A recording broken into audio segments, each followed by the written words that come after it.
본문 말씀 찾으신 줄 알고 사도행전 9장 10절 말씀부터 봉독해 드리겠습니다. 그때 다메섹에 아나니아라 하는 제자가 있더니 주께서 환상 중에 불러 이르시되 아나니아야 하시거늘 대답하되 주여 내가 여기 있나이다 하니 주께서 이르시되 일어나 직가라 하는 거리로 가서 유다의 집에서 다소 사람 사울이라 하는 사람을 찾으라. 그가 기도하는 중이니라. 그가 아나니아라 하는 사람이 들어와서 자기에게 안수하여 다시 보게 하는 것을 보았느니라 하시거늘 아나니아가 대답하되 주여 이 사람에 대하여 내가 여러 사람에게 듣사온즉 그가 예루살렘에서 주의 성도에게 적지 않은 해를 끼쳤다 하더니 여기서도 주의 이름을 부르는 모든 사람을 결박할 권한을 대제사장들에게서 받았나이다 하거늘 주께서 이르시되 가라 이 사람은 내 이름을 이방인과 임금들과 이스라엘 자손들에게 전하기 위하여 택한 나의 그릇이라.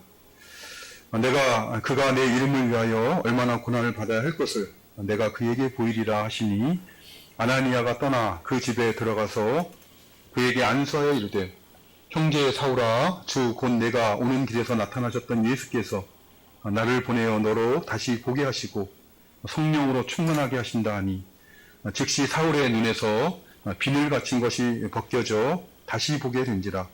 일어나 세례를 받고 음식을 먹음에 강건하여 지니라. 아멘. 오늘 주시는 하나님 말씀은 다메섹 도상에서 예수님을 만난 사울이 영적으로 그리고 육체적으로 회복되어가는 과정에 관한 말씀입니다. 우리가 지난 주일에 살펴본 것처럼 당대 최고의 율법학자인 가말리엘에게 배운 바리새인이었던 사울은 예수님을 믿고 따르는 신자들을 핍박하고 대적하는 것이 하나님을 섬기는 것이다 라고 오해하였습니다. 그가 사람에게 배운 율법과 율법의 주인이신 주님께서 가르치신 율법은 서로 그 내용이 다른 것이었기 때문에 그렇습니다.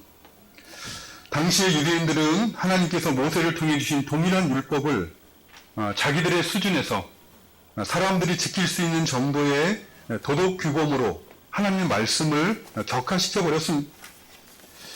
그렇기 때문에 그들은 원래 율법을 주신 하나님의 뜻을 따라 그 의미가 무엇인가를 교훈하시는 예수님과 그 교훈을 거절했던 것입니다.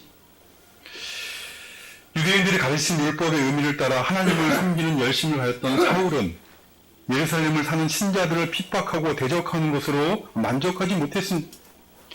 그는 닥치는 대로 예수님을 믿는 자라 하면 남녀를 가리지 않고 체포하여서 유대인의 최고 권위를 갖고 있는 종교재판소인 산헤드린 공회에 고소하였습니다.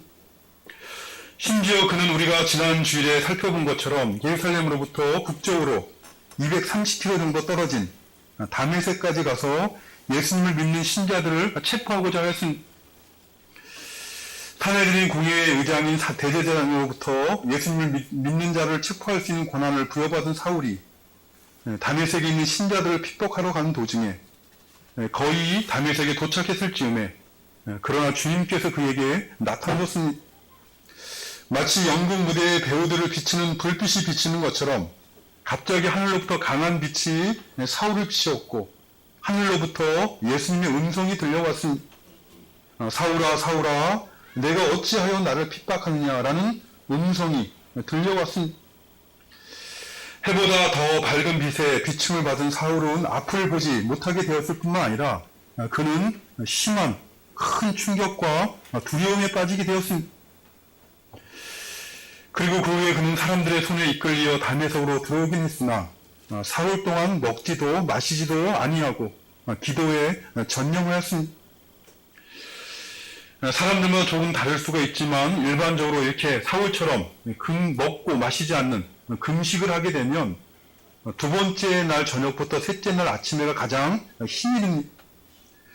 금식한 지 48시간이 지나가면서부터 에너지원을 탄수화물에서 지방으로 전하는 과정에서 그 배고픔과 피로감이 커져가기 때문에 그렇습니다. 사흘이 지나서 72시간이 지나 나흘이 되면 배고픔이 줄어들고 오히려 정신이 맑아지는 것을 경험하게 되기도 합니다. 근데 이 다메섹에 들어간 사울이 사흘 동안 먹지도 마시지도 않았다는 것은 그가 금식해야 되는 분명한 이유가 있었고 금식해야 된 이유에 완전히 몰입되었다는 것을 의미하는 말입니다. 일반적으로 사울처럼 강한 빛에 비춤을 받아 시력을 잃고 앞이 보이지 않기 시작한다면 어떻게 하겠습니까? 담의 속으로 들어가는 즉시 더 잘 먹고 잘 마셔서 힘을 내어서 의원들을 찾아다니는 것이, 그 눈을 시력을 되찾고자 의원들을 찾아다니는 것이 일반적으로 기대되는 사람들의 모습일 것입니다. 근데 담의 속으로 들어간 사울은 그렇게 하지 않고 사흘을 금식하였습니다. 왜 그는 눈을 고치기 위해서 시력을 잃었는데 그 눈을 고치기 위해 의인들을 찾아내지 않고 금식을 하였겠습니까? 그가 다메섹에서 오는 길에 만난 그 사건은 시력을 잃었다는 그 사실보다 더 큰 충격을 그에게 더해줬기 때문에 그렇습니다. 예수님으로부터 사울아 사울아 내가 어찌하여 나를 박해하느냐라는 말씀을 듣는 순간 지금까지 자신이 쌓아온 모든 신앙의 체계가, 하나님을 섬기는 믿음의 체계가 잘못되었다는 것을 깨달은 것입니다. 그가 부인하였던 죽은 예수가 부활했다는 제자들의 증거가 사실이었고, 그분이 메시아시라는 제자들의 증거가 사실이라는 것을 깨닫게 된 것입니다. 이제까지 자신이 배우고 믿었던 유대인들의 가르침과 교훈이 잘못된 것임을, 자신이 하나님을 섬긴다고 한 모든 신앙 행위들이 잘못된 것임을 깨닫게 된 것입니다. 이제까지 살아온 자신의 인생 전체를 부정할 수밖에 없는 사실이 진리임을 깨닫는 순간 그는 너무나 큰 충격을 받게 되어서 먹고 마시는 일을 할 수가 없었던 것입니다. 식음을 전폐하면서 기도할 수밖에 없었던 것입니다. 그리고 주님께서 6절에 말씀하신 대로 자신이 어떻게 해야 될지를 알려줄 사람이 올 때까지 기다릴 수밖에 없었던 것입니다.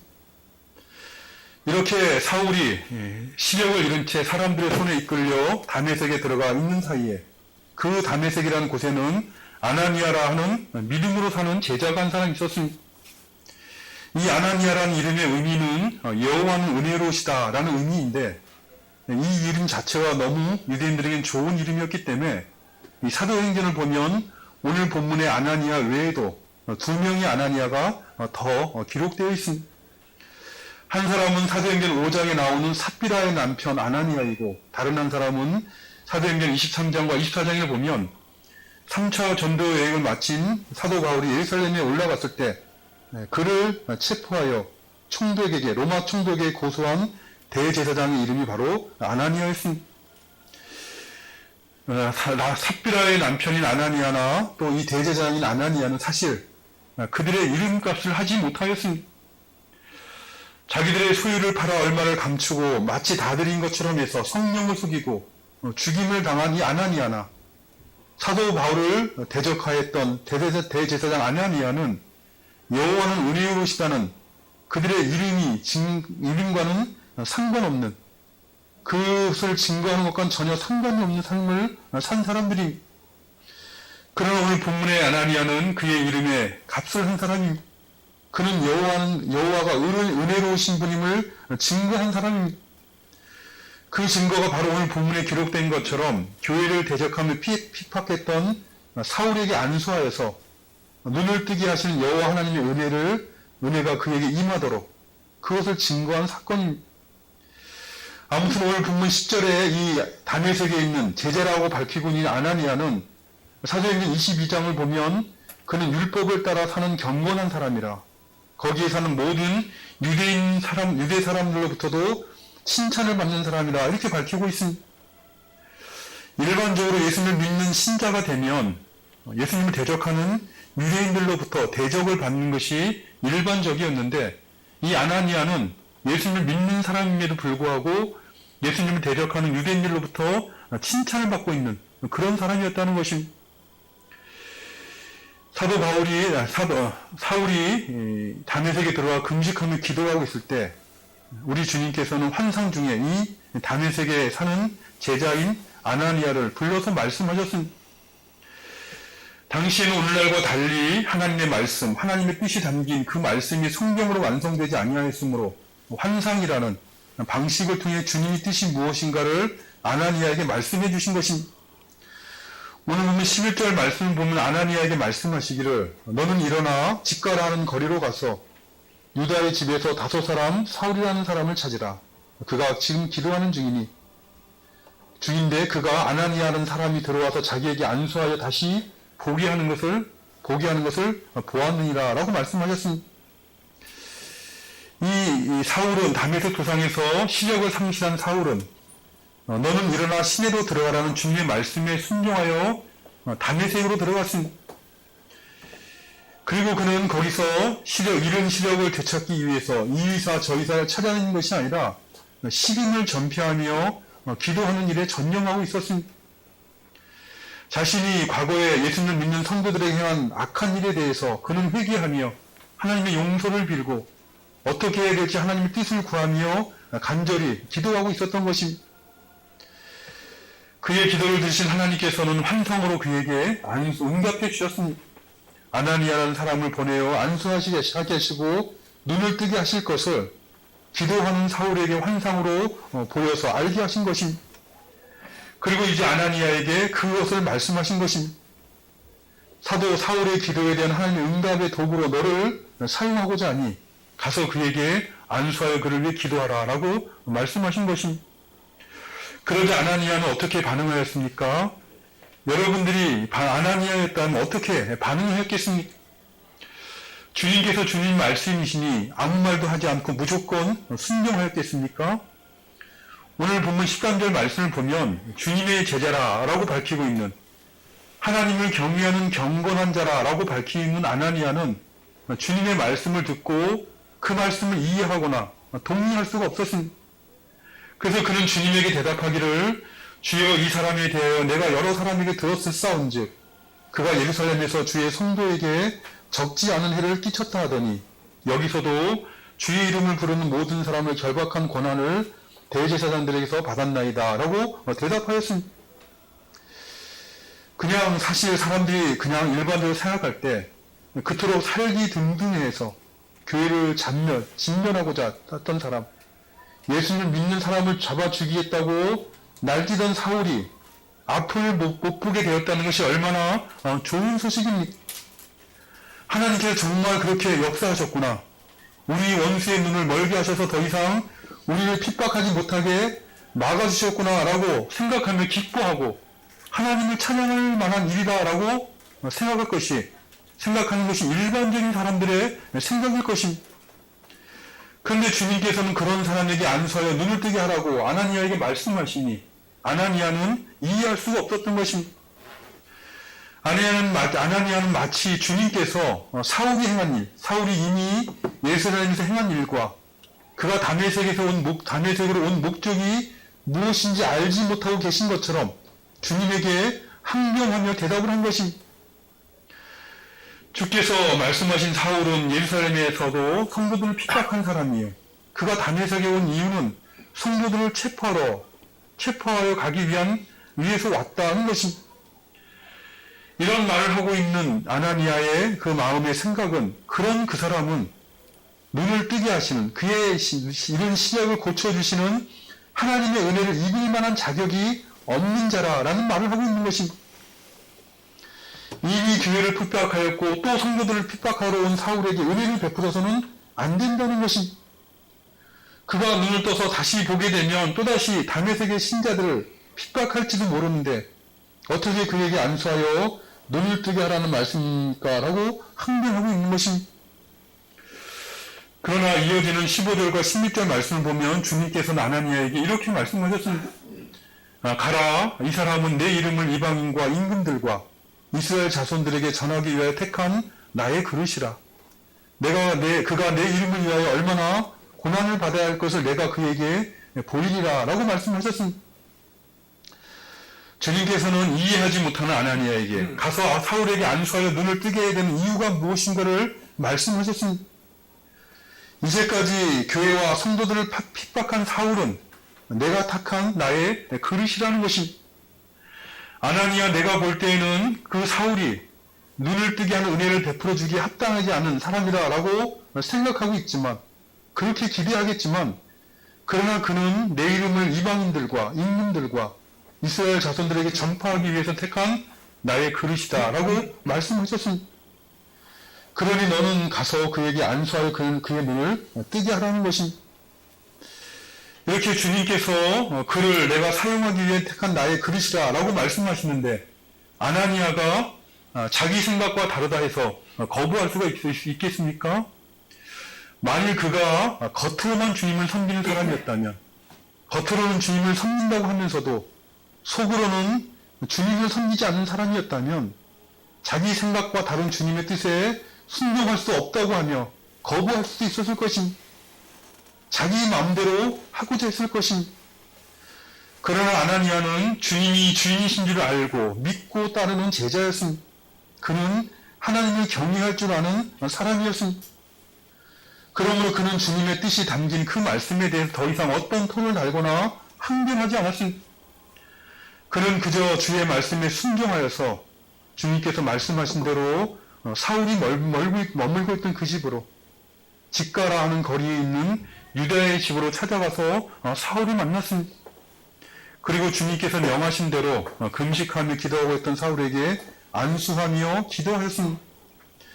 오늘 보면 17절 말씀을 보면 형제 사울아, 주 곧 내가 오는 길에서 나타나셨던 예수께서 나를 보내어 너로 다시 보게 하시고 성령으로 충만하게 하신다라고 하며 그를 위해 기도하였습니다.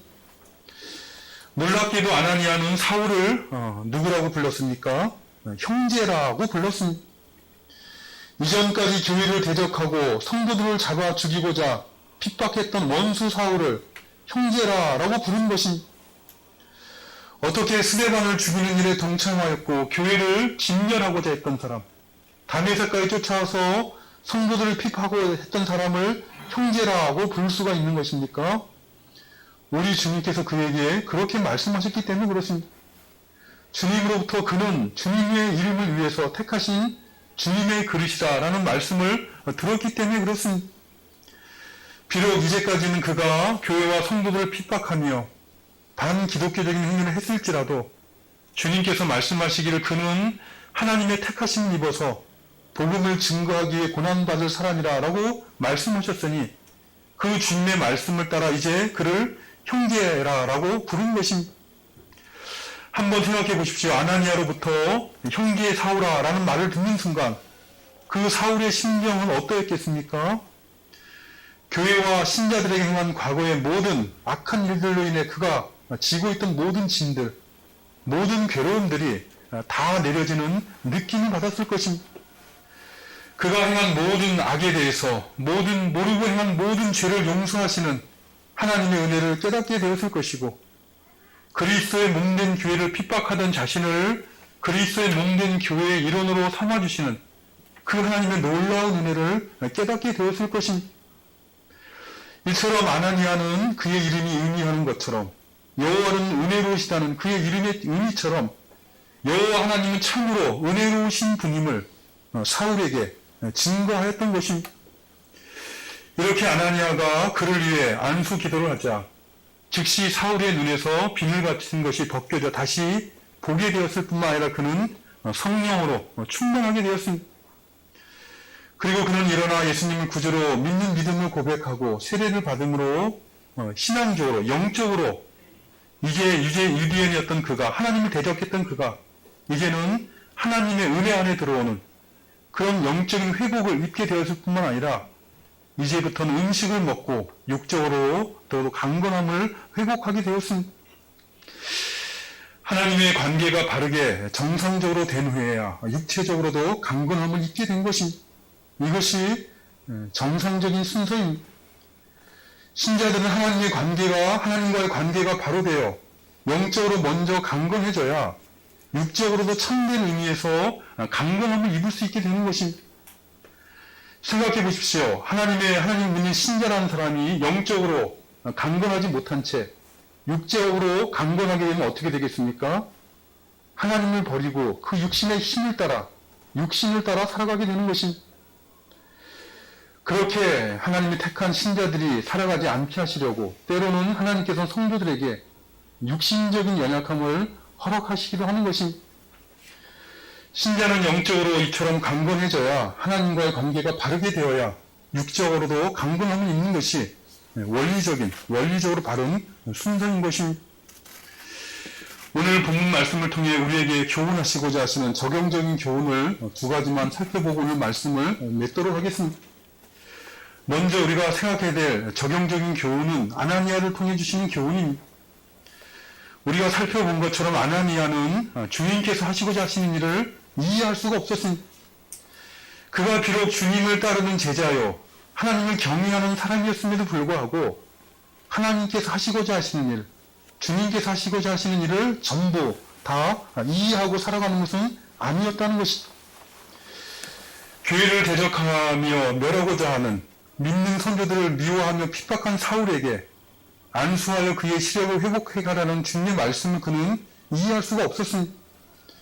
그러나 주님께서 그를 택한 나의 그릇이라고 말씀하시며 그를 사용하셔서 주의 이름을 이방인들에게 이스라엘 자손에게 전하고자 한다라고 말씀하시자 그는 자신의 모든 생각을 접고 그 주님의 뜻에 순종하였습니다.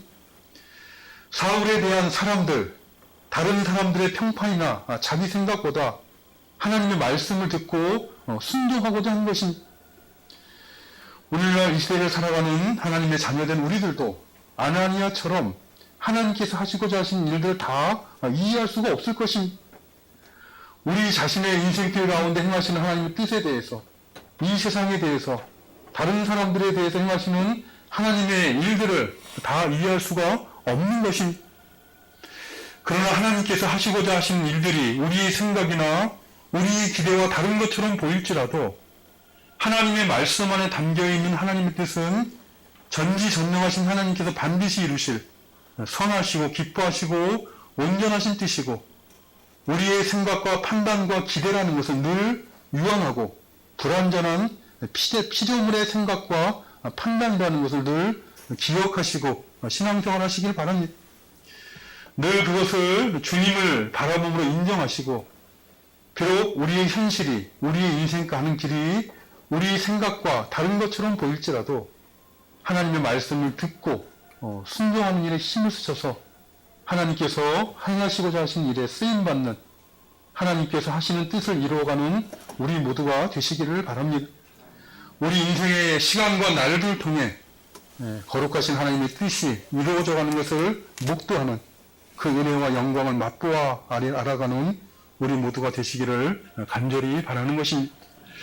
우리가 두 번째로 본문 말씀을 통해 생각할 것은 하나님께서는 사울과 같이 하나님의 교회를 대적하며 성도들을 핍박하는 자를 택하셔서 하나님께서 사용하시는 그릇으로 삼으셨다는 것입니다. 하나님께서 이러한 사울을 택하실 때 사실 사울에게는 그러한 택함을 받을 만한 아무런 근거가 없었습니다. 그에게는 하나님이 그를 택하실 만한 어떤 공로가 있었던 것도 아니고 그와 반대로 그가 교회를 대적하고 성도들을 핍박했다는 것이 그가 택하심을 받지 못할 만한 이유가 되지도 못하였습니다. 하나님의 택하심은 사람 편에 어떤 근거가 있을 수가 없는 하나님의 기뻐하신 뜻을 행하시는 무조건적인 택하심이기 때문에 그렇습니다. 이처럼 하나님의 택하심은 우리에게 근거가 있을 수 없는 무조건적인 택하심이지만 그러나 동시에 우리가 기억해야 될 것은 이런 하나님의 무조건적인 택하심에는 목적이 있다는 것입니다. 사울을 택하신 그 목적이 있다는 것이죠. 주의 이름을 이방인들과 임금들과 이스라엘에게 전하게 하시는 그 목적이 있어서 하나님이 그를 택하신 것입니다. 이런 하나님의 택하심의 목적이 그 택하심을 받은 사울에게 있어서는 그에게 그를 부르신 사명이 되는 것입니다. 하나님의 택하심을 받은 사울에게는 그가 무조건적인 아무 근거가 없이 택하심을 받았지만 하나님의 은혜로 택하심을 받았지만 그러나 그에게는 주의 이름을 이방인과 임금들과 이스라엘에게 전하는 사명이 그에게 있는 것입니다. 마찬가지로 하나님의 자녀가 된 우리는 하나님의 무조건적인 택하심을 받아 하나님의 자녀가 되었습니다. 우리의 어떤 선행이나 우리의 어떤 열심이나 우리에게는 어떤 공로나 장점이 있어서 하나님이 우리를 택하신 것이 결코 아닙니다. 하나님께서는 창세전에 그리스도 안에서 우리가 태어나기도 전에 우리가 어떤 일을 행하기도 전에 먼저 우리를 택하셨습니다. 그리스도 예수 안에 택하신 우리를 오늘날 부르시고 자녀 삼아 주신 것입니다. 그리고 우리의 생일을 통해 우리를 택하신 하나님의 목적이 있음을 알게 하시고 그 목적을 이루어 가시는 것입니다. 하나님께서 우리를 택하신 목적이 있다면 그것은 무엇이겠습니까? 창세기 1장 4절에 보면 곧 창세 전에 그리스도 안에서 우리를 택하사 우리로 사랑 안에서 그 앞에 거룩하고 흠이 없게 하시려고 라고 말씀하고 있습니다. 우리를 택하신 그 목적은 그 택하심의 은혜와 사랑을 깨닫고 그 사랑 안에서 그 앞에 거룩하고 흠이 없게 하시려고 우리를 택하셨다라고 말씀하고 있는 것입니다. 거룩하지 못한 우리를 택하사 거룩하게 만들어 가시고자 하신 것이고 흠이 많은 우리를 택하사 흠이 없게 만들어 가시는 것이 택하심의 목적이라는 것입니다. 그리스도 안에서 택하심 받은 성도들이 한평생을 살아가면서 받은 공통된 사명이 뭐냐 묻는다면 그것은 하나님의 택하심을 받지 않은 사람들과는 구별되는 하나님의 자녀로, 그래서 하나님께서 보실 때 흠이 없는 자녀로 변화되고 자라가고 성숙해지고 그렇게 살아가는 것입니다. 이 일을 이루시기 위해서 우리를 택하신 하나님께서는 우리에게 금보다 귀한 믿음을 주시고 또 성령을 주신 것입니다.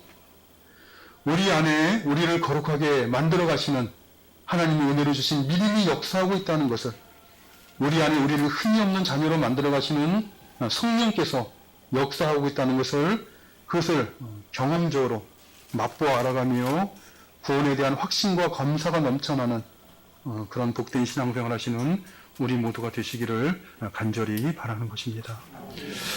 아버지 하나님 감사합니다. 오늘 하루도 살아갈 수 있도록 저희들에게 생명을 허락하여 주시고 무엇보다 금보다 귀한 믿음을 허락하여 주셔서 영원하신 하나님의 나라를 소망하며 천국을 향한 생명의 길을 믿음으로 걸어갈 수 있도록 은혜 베풀어 주심을 감사드리옵나이다.